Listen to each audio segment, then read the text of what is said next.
For generations, the American dream has promised one simple idea, that with hard work, anyone can build a better life. A home, a family, and the freedom to shape your own future. But in the 21st century, many are asking a difficult question.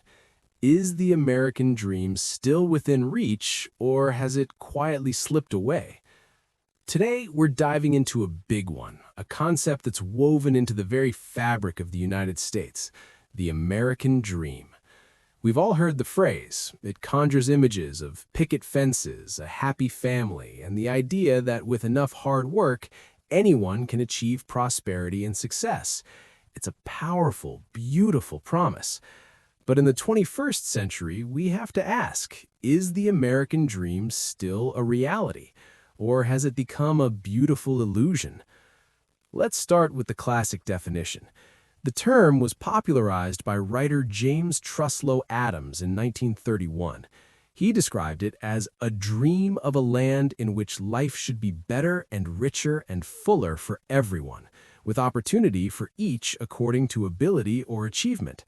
It wasn't just about getting rich, it was about social mobility, freedom, and the chance to build a life better than your parents'.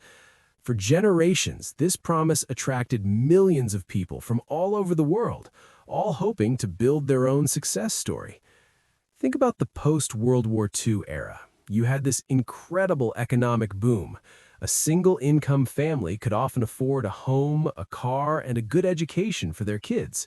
The GI Bill helped veterans get degrees and buy houses, creating a thriving middle class. Stories of entrepreneurs starting with nothing in their garage and building global empires became modern folklore.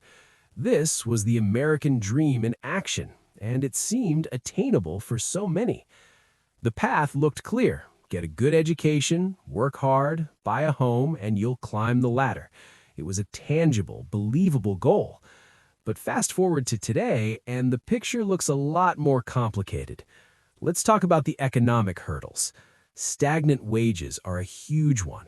For decades, while productivity has soared, the average worker's paycheck hasn't kept up.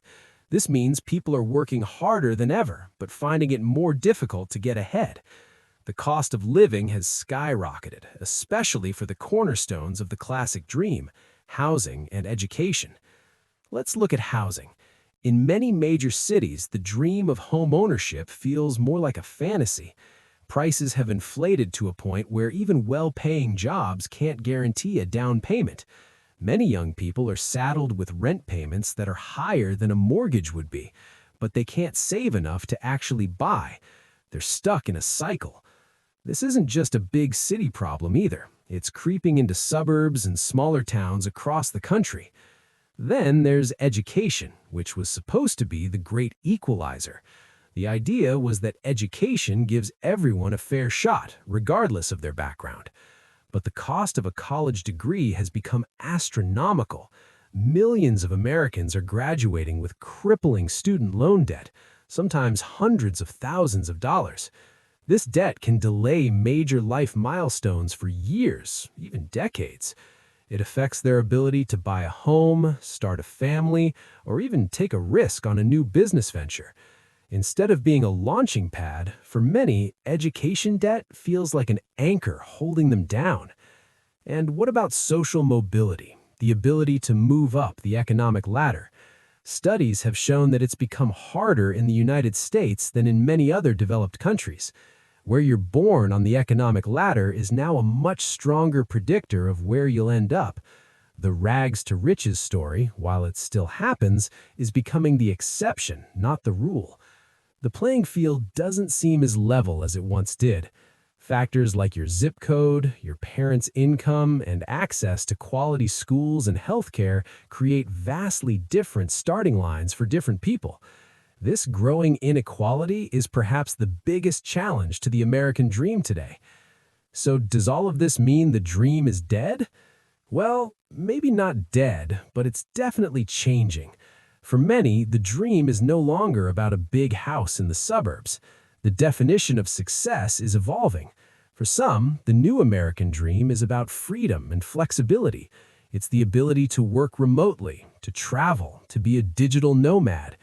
It's about achieving a work-life balance that prioritizes mental health and personal fulfillment over just accumulating wealth. It's about entrepreneurship on a smaller scale, like starting an Etsy shop or a local coffee stand. The dream is becoming more personal, more individualized. Success might mean living a debt-free life, even if that means living more modestly. It might mean having the time and resources to pursue a creative passion. It might mean building a strong community and having meaningful relationships. These versions of the dream are less about material possessions and more about quality of life. The rise of the gig economy and creator culture reflects this shift. People are carving out their own paths, defining success on their own terms.